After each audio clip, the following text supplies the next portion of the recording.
Hello students, मैं अंजलि पयाल स्वागत करती हूँ आपका आईसीटी वर्चुअल क्लासरूम देहरादून से। कैसे हैं आप सब लोग? उम्मीद करती हूँ आप सब लोग अच्छे होंगे और अपनी लाइफ में बहुत बेहतर कुछ कर रहे होंगे। आज हम बात कर रहे हैं क्लास 12 की केमिस्ट्री की। और जैसा कि आप लोग जानते हैं, सेकंड चैप्टर चल रहा है आपका इलेक्ट्रोकेमिस्ट्री यानी वैद्युत रसायन, जिसमें हमने बहुत सारे टॉपिक पढ़ लिए। आज के सेशन में कुछ नए टॉपिक्स हम लोग स्टार्ट करेंगे। यहाँ पर कुछ और प्रश्न है आपका। निम्नलिखित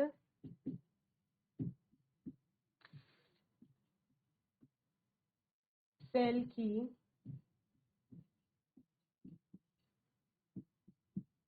अभिक्रिया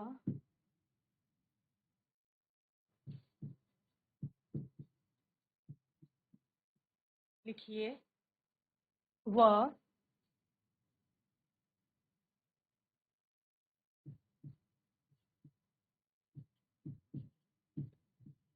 नॉस्ट समीकरण द्वारा ई सेल व्यक्त कीजिए। ओके। और रिएक्शन है आपकी जहां पर यहाँ आपका निकिल और सिल्वर के बीच में रिएक्शन हो रही है।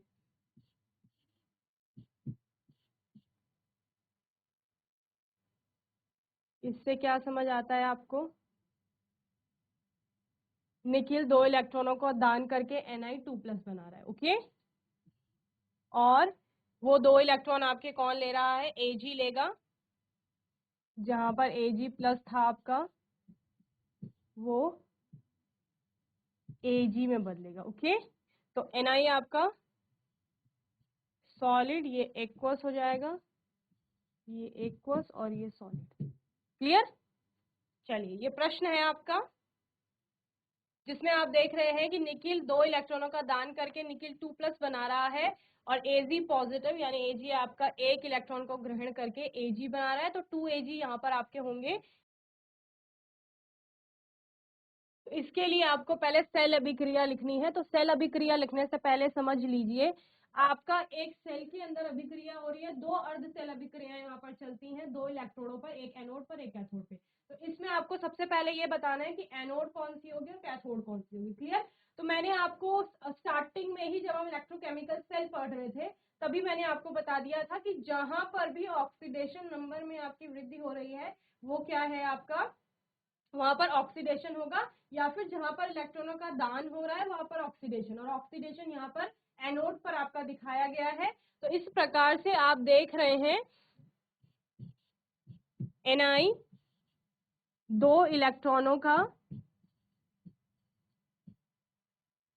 दान कर रहा है,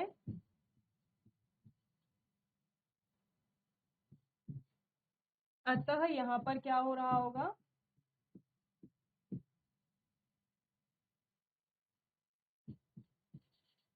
ऑक्सीकरण।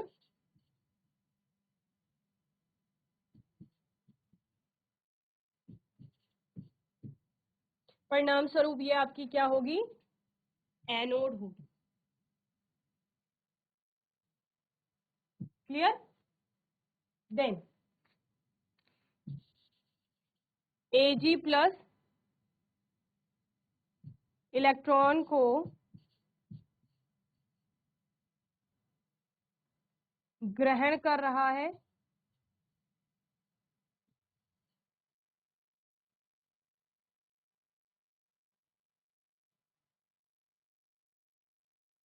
अतः यहाँ पर क्या हो रहा है? अपचयन।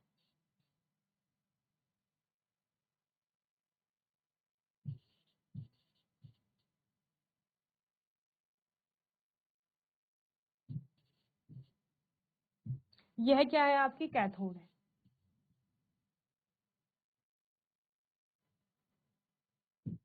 क्लियर है? चलिए, इतना नोट कर लीजिए पहले।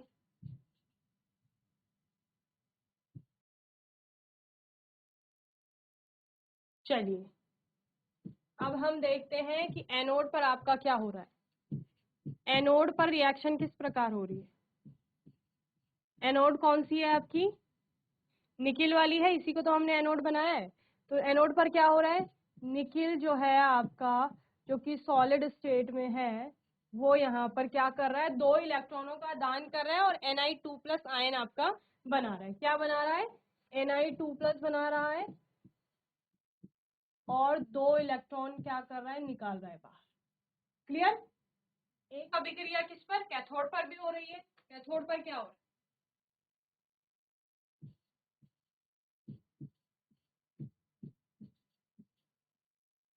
आपने देखा था Ag+ जो है वो इलेक्ट्रॉन को ग्रहण कर रहा है और क्या बना रहा है, Ag बना रहा है। क्लियर। तो ये Ag+ निकले कितने हैं, 2 इलेक्ट्रॉन निकले हैं। एक Ag को तो एक ही इलेक्ट्रॉन चाहिए, तो आपके यहाँ पर क्या होंगे, 2 Ag होंगे। क्या समझ आया, देखो 2 इलेक्ट्रॉन निकले यहाँ से, लेकिन इस Ag+ में तो एक ही इलेक्ट्रॉन की रिक्वायरमेंट है, तो दूसरा इलेक्ट्रॉन कहाँ जाएगा, तो दूसरे Ag+ से जुड़ने जाएगा, तो 2Ag+। 2Ag+ से 2 इलेक्ट्रॉन मिलेंगे तो क्या हो जाएगा आपका, यहाँ पर 2Ag बन जाएगा। क्लियर है, उसको 2Ag लिख लेंगे आपको। ये किस में हो रहा था, ये आपका कैथोड में हो रहा है। अब सेल अभिक्रिया आपको बनानी है इसके लिए, तो इसको आप कैंसिल कर लेंगे। ठीक है, क्या क्या आ जाएगा यहाँ पर, Na जो कि सॉलिड स्टेट में है प्लस 2Ag+, यहाँ पर लिख लेंगे, जो कि एक्वस है। वो क्या दे रहा है आपको, Na2+ दे रहा है, जो कि एक्वस में है। और क्या बन रहा है, 2Ag बन रहा है, जो कि सॉलिड है। तो ये क्या हो जाएगी, ये सेल अभिक्रिया हो जाएगी। ओके, चलिए नोट करिए जल्दी से।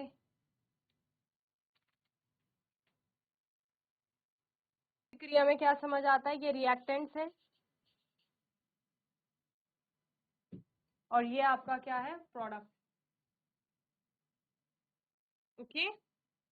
और जब आप Q की बात करते हैं नॉस्टिक की इक्वेशन में, तो वो क्या बताता है, concentration of product upon concentration of reactant. Okay, पहली चीज यहीं पर क्लियर हो जाएगी आपकी कि जो रिएक्टेंट्स हैं उनमें आपका किसका, जो एक्वस में होगा या लिक्विड स्टेट में होगा उसी की कॉन्सेंट्रेशन आप लोगे, सेम प्रोडक्ट के साथ भी होगा। यानी जब आप कॉन्सेंट्रेशन की बात कर रहे हैं तो कॉन्सेंट्रेशन आपका सिर्फ किसका आएगा, या तो लिक्विड का आएगा या एक्वस सॉल्यूशंस जो होंगे उनका आएगा। ओके, एक्वस सॉल्यूशन भी आपके लिक्विड ही होंगे।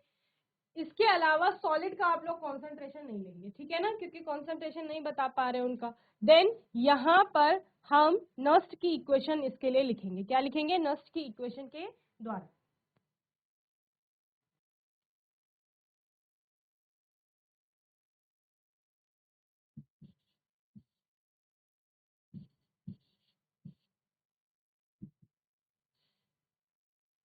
नस्ट की इक्वेशन क्या है, E cell is equal to E not cell minus 2.303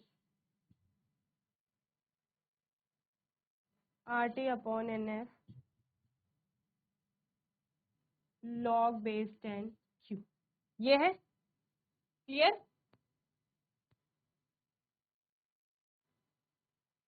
अब कुछ चीजें यहाँ पर क्लियर हैं, जैसे n की वैल्यू, क्योंकि 2 इलेक्ट्रॉनों का आपका क्या हो रहा है, यहाँ पर 2 इलेक्ट्रॉन बाहर निकल रहे हैं, या 2 इलेक्ट्रॉन आपकी क्या कहेंगे, एनोड से कैथोड की तरफ को गमन कर रहे हैं, तो n की वैल्यू 2 हो गई। ओके, और वहीं पर q की वैल्यू क्या हो जाएगी, अभी मैंने बताया, concentration of product upon concentration of reactant.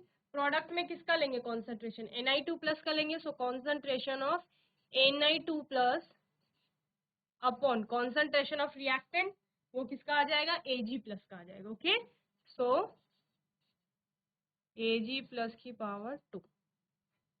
Okay, तो अब इसके लिए वैल्यू पुट कर लो, किस किस में, एक n की वैल्यू है और दूसरा आपकी किसकी वैल्यू है, q की वैल्यू है। चलिए, तो ई सेल की वैल्यू हो गई आपकी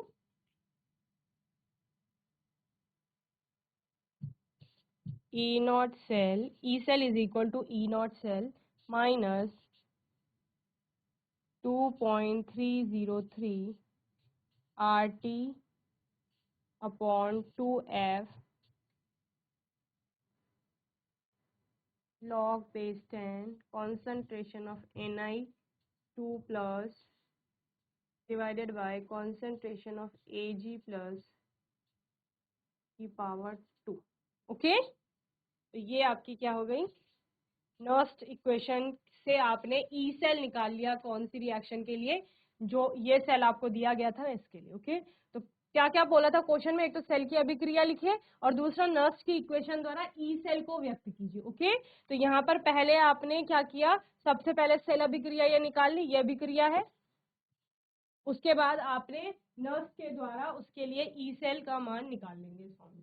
ओके, तो आपके पास ई नॉट सेल होगा अगर, और इनकी कॉन्सेंट्रेशन आपको दी गई है दोनों की, तो आप क्या निकाल लेंगे, यहाँ पर ई सेल का मान निकाल लेंगे। ओके, चलिए इसे नोट करिए जल्दी से।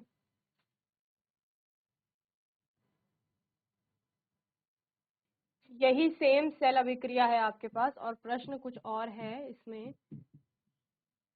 298 केल्विन ताप पर निम्न सेल का ईएमएफ ज्ञात कीजिए।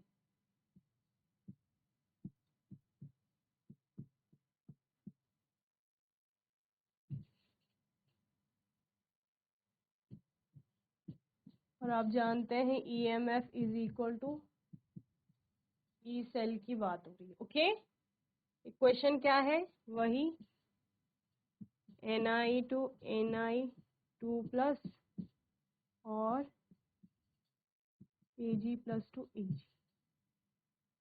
क्लियर, ये सेल है आपका, जहां पर कॉन्सेंट्रेशन दिया गया है इसका 0.01 m, इसका कॉन्सेंट्रेशन निकिल का। ओके, और Ag का है 0.1।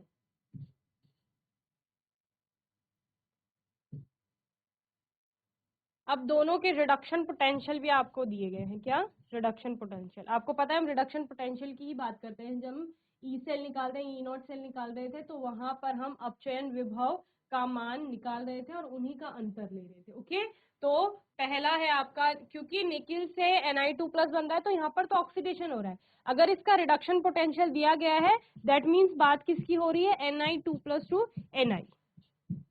ओके, जो कि आपका यहाँ पर दिया गया है -0.25 वोल्ट। Okay, -0.25 volt. ओके, इसका भी रिडक्शन पोटेंशियल दिया गया है, तो Ag+2 Ag is equal to, ये आपका पॉजिटिव में है 0.80।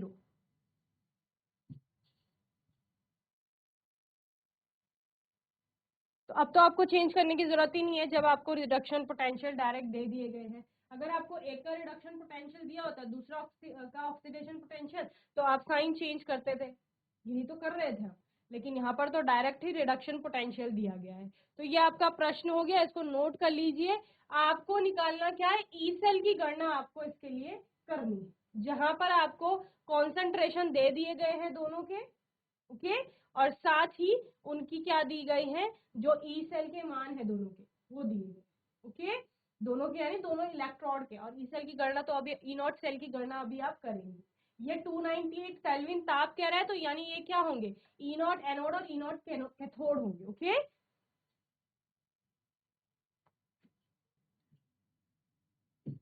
हल करते हैं इसको।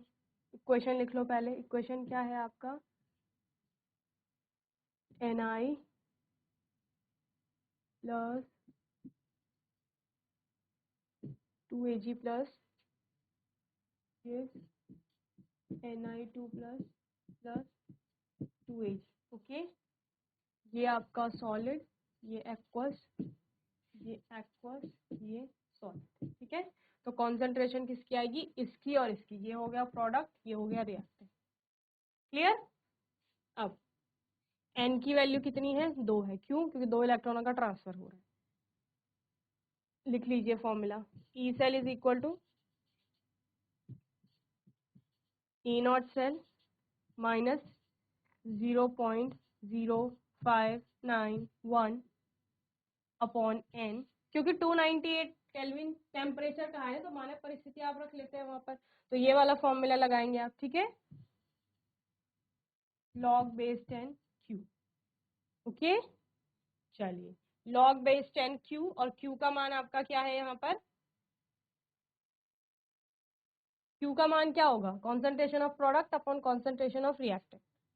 E not cell is equal to E not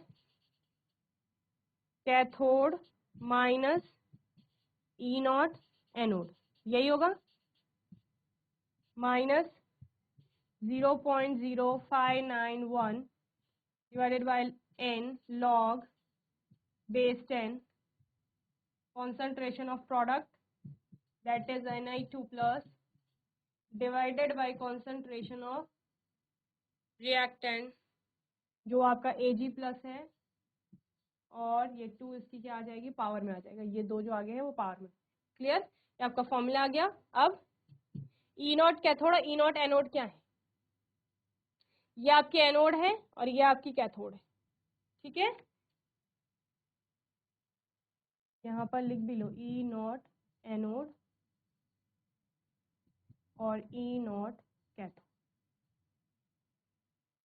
clear, चलिए, तो E नॉट कैथोड का मान लिखिए, कितना होगा 0.80 माइनस E नॉट एनोड कितना है, minus 0.25, minus 0.25, 0.0591 divided by 2 log base 10, Ni2 plus की कॉन्सेंट्रेशन है आपकी 0.01 और इसकी है 0.1 की पावर 2। क्लियर, इतना नोट करेंगे, आप इसको आगे सॉल्व भी कर सकते हैं। ये कितना आ जाएगा, 0.1 का 0.001 ही आ जाएगा, इसकी वैल्यू 0.1 का स्क्वायर 0.01 आ जाएगा, तो ऊपर नीचे सेम हो गया, डिनोमिनेटर और न्यूमरेटर, तो क्या हो जाएगा 1 आ जाएगी इसकी वैल्यू। तो log बेस 10 1, log बेस 10 1 की वैल्यू कितनी होती है, 0 होती है, तो ये टर्म 0 हो गई, यहाँ भी 0 हो जाएगा पूरा, ये कितना आ जाएगा कैलकुलेट करके 1.05 आ जाएगा, तो 1.05 में से आपने 0 को माइनस करना है, तो आपका क्या आ जाएगा, ई सेल आ जाएगा, तो ई सेल की वैल्यू कितनी आ गई 1.05। क्लियर है, चलिए, क्या बताया मैंने आपको, क्या क्या करना है आपको, एक तो इसको सॉल्व कर लेंगे, कितना है 1.05 minus 0.0591 divided by 2 log base 10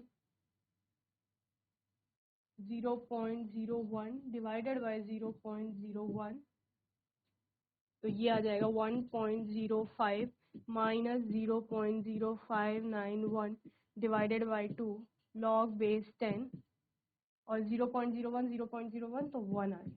okay, and we know log base 10 1 का मान है 0, ठीक है, तो ये वैल्यू यहाँ पर पुट कर लेंगे 1.05 minus 0.0591 divided by 2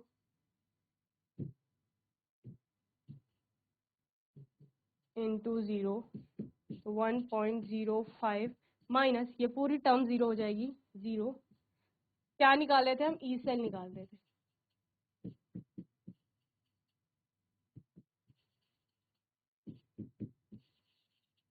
E cell is equal to 1.05। Okay, चलिए नोट करिए इस न्यूमेरिकल को जल्दी से। ऐसे ही न्यूमेरिकल आपके एग्जाम्स में भी आएंगे, तो जो भी आपकी बुक में और भी न्यूमेरिकल होंगे उनके आप लोग प्रैक्टिस कर लेंगे अच्छे से।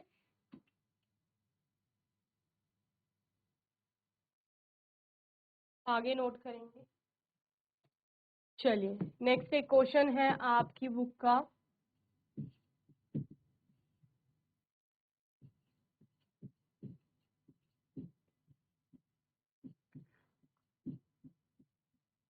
डैनियल सेल के लिए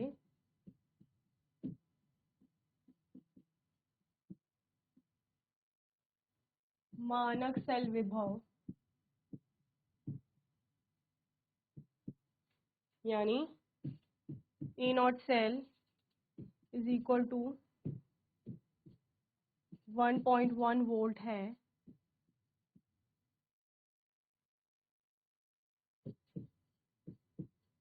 इसके लिए मानक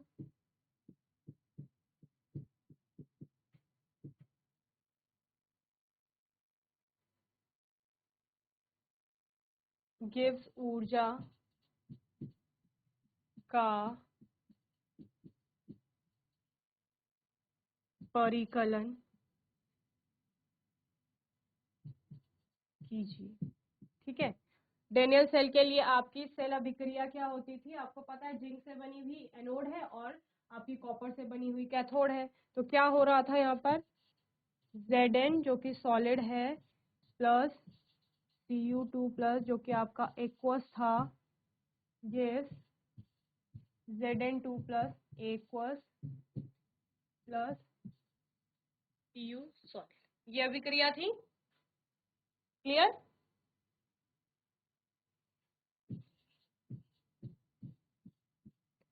मानक गिब्स ऊर्जा होती क्या है,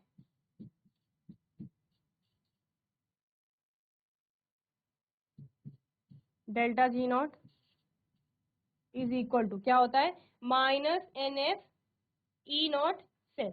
okay, minus NF E not cell. E not cell की वैल्यू है आपके पास, N की वैल्यू भी है आपके पास। हम जानते हैं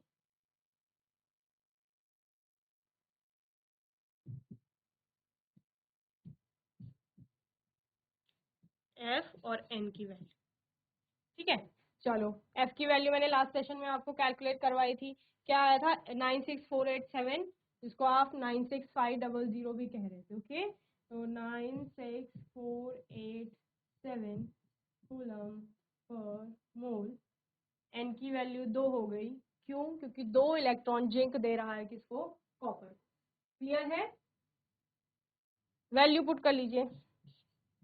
delta G not is equal to क्या आ जाएगा, -2 इंटू 96487 इंटू 1.1। क्लियर, चलिए इसको मल्टीप्लाई कर लीजिए।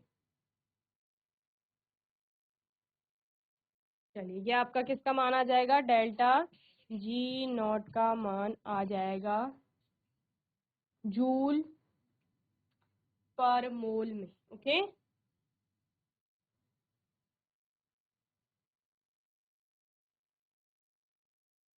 चलिए तो आज के सेशन में हमने क्या देखे, आज के सेशन में हमने देखे न्यूमेरिकल्स। ठीक है, जो कि इम्पोर्टेंट पार्ट कवर करते हैं इस चैप्टर का, जहां पर ये मैंने आपको होमवर्क में दिया था, इसमें आपको कैसे निकालना था साम्य स्थिरांक, आपने किया होगा। ये जो आपके लिए सेल दिया गया है, इसके लिए आपने सेल अभिक्रिया बनानी थी।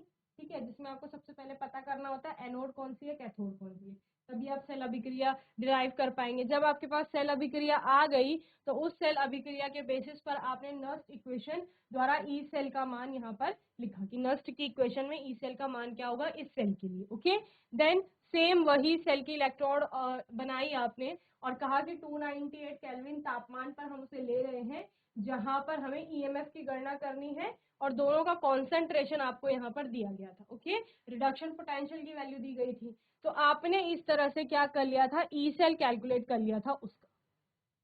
क्लियर, देन एक डेनियल सेल है आपके पास, जो कि आपको पता है जिसमें जिंक की और कॉपर की इलेक्ट्रोड्स हैं, जिसका ई नॉट सेल का मान 1.1 वोल्ट है। उसके लिए आपको गिब्स ऊर्जा का परिकलन करना था। गिब्स ऊर्जा डेल्टा जी नॉट, मानक गिब्स ऊर्जा delta G not is equal to minus NF E not cell होता है, जिसमें ई नॉट सेल की वैल्यू आपको दी गई है क्वेश्चन में। एफ का मान, फैराडे का मान आपको पता है यहाँ पर 96487 कूलम पर मोल, और एन की वैल्यू आपको पता है क्योंकि 2 इलेक्ट्रॉनों ट्रांसफर हो रहे हैं, तो एन की वैल्यू 2 हो जाएगी। क्लियर, तो इससे आपने क्या निकाल लिया, मानक गिब्स ऊर्जा का मान निकाल लिया। ओके, चलिए तो यहाँ तक आप लोग चैप्टर को अच्छे से पढ़ लेंगे। कुछ और टॉपिक्स रहते हैं इस चैप्टर के जो इम्पोर्टेंट है, उन पर हम आने वाले सेशंस में बात करेंगे। और तब तक के लिए आईसीटी वर्चुअल क्लासरूम से जुड़ने के लिए धन्यवाद।